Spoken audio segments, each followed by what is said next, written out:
Hey guys, this is Carrie, and in this video, I'm going to show you an alternative version of our robot responder, which changes, instead of text on the page, images on the page. So, let's see. In order to work with images, I'm going to try to coordinate each of these buttons to an image. And instead of changing the text or making a pop-up appear, what I'm going to do is I'm going to have an image here on my page, and by clicking these buttons, it will set the image. So I looked up my favorite breed of dog, cattle dogs, and in order to have some consistency, I would like to work with square images. So I'm going to change my settings to an advanced search here.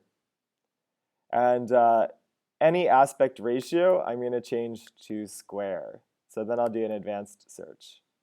So now I've got all square photos, and because these are all the same dimensions, or not the same dimensions, the same aspect ratio, a square, it'll be easier to work with. Also, notice the box shadow when we use a hover effect on Google. I never noticed that before. All right, so let's go back to our page.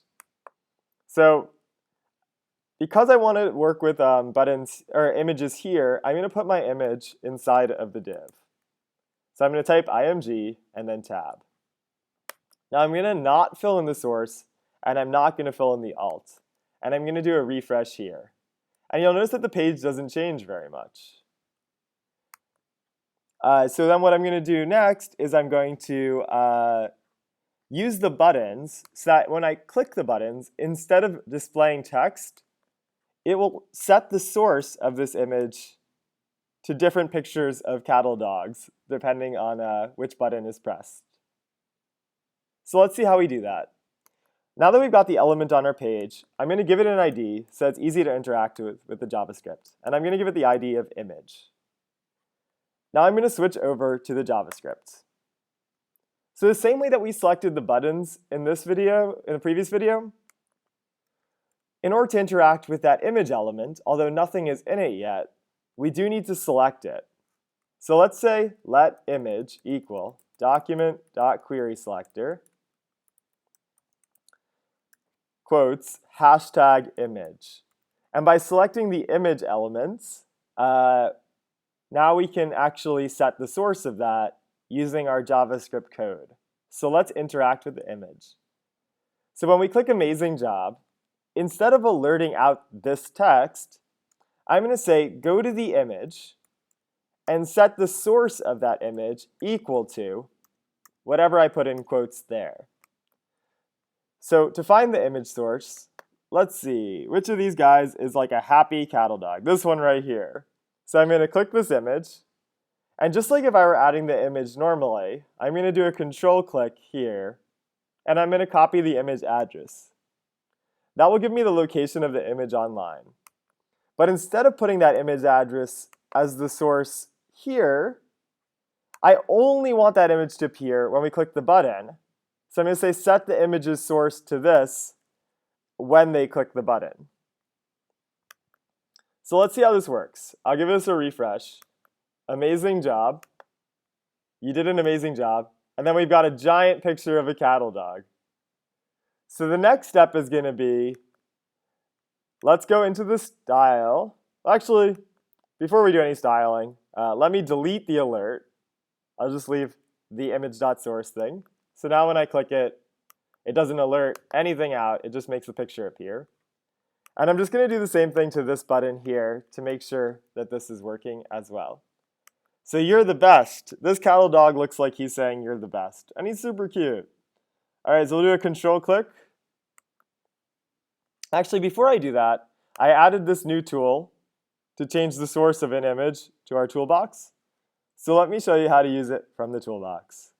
I'll copy this because I want to change the source of an image. And I'll paste that here. The element whose source we're going to change is this one, the image element. So I'll change that. And then the new value is going to be the image address from here. So I'll copy the image address and I'll put that here in the quotes. Let's see if our buttons work. Oop, and let me delete my alert here because I no longer want to alert out anything. Let me do a refresh here. So amazing job creates the big cattle dog image. And You're the Best creates this one here. Super cool. And I kind of like the size of that image almost. So let me now talk about styling. So we're going to switch gears into the CSS because ultimately I don't want it to be so that when we click the images, we get these bloated big images that you can't see. So what we're going to do is the same way you can select something to style it by doing dot for class and then mean, which will give us a class of mean. We can use the same hashtag image to select the thing with the ID of image. So what we're going to do now is we're going to say take hashtag image, which will style this image thing. Regardless of the image, let's make the width of that image equal to 200 pixels. Let's do display.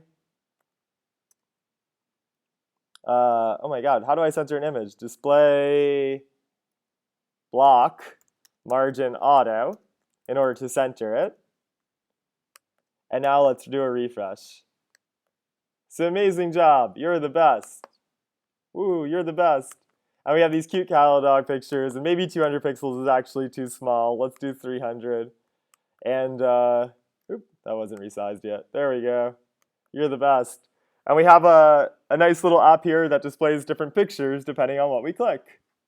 You can work on using some of the styling things to style the image better so that you have some margin between this and the buttons. But I think that that's the end of this video because I could get bogged down in styling forever. So I hope you enjoyed adding images to your robot responder, and I'll see you in the next video. Bye.